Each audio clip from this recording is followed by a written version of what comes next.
अंदर का दिशा सूचक। क्या आपको कभी ऐसा महसूस हुआ है कि सब कुछ ठीक होते हुए भी कुछ अधूरा सा है?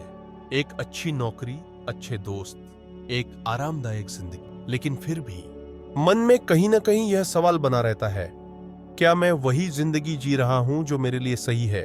अगर हां, तो यह कहानी आपके लिए है। यह कहानी है एथन की।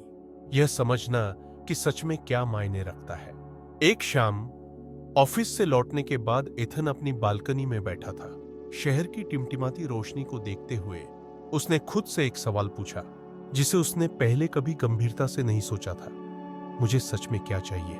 जवाब ढूंढने के लिए उसने अपनी डायरी निकाली और लिखना शुरू किया।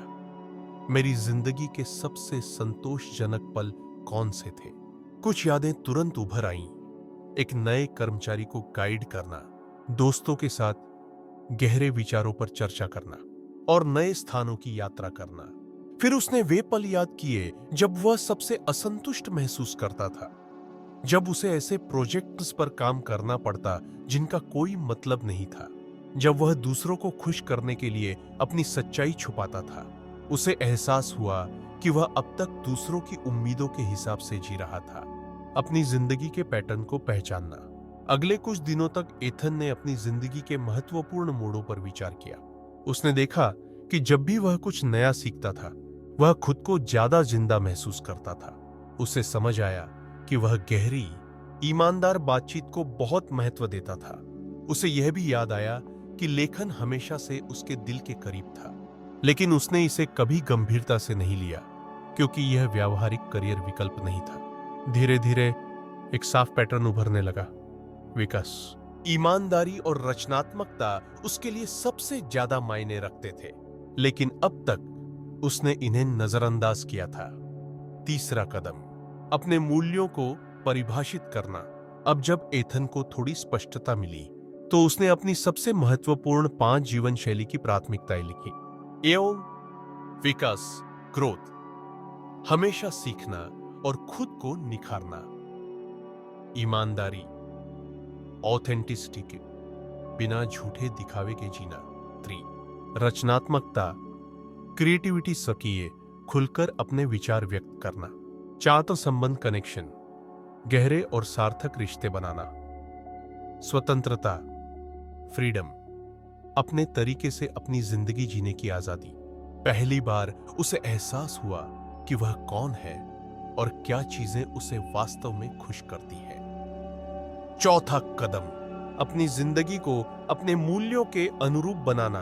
अब एथन ने अपनी जिंदगी को नए नजरिए से देखना शुरू किया। उसकी नौकरी उसे स्थिरता देती थी, लेकिन यह न तो उसकी रचनात्मकता को बढ़ावा देती थी और न ही उसे स्वतंत्रता महसूस कराती थी। उसके दोस्त अच्छे थे, लेकिन वह हमेशा अपने सच्चे विचार साझा करने से कतराता था। उसने छोटे लेकिन महत्वपूर्ण बदलाव करने का फैसला किया।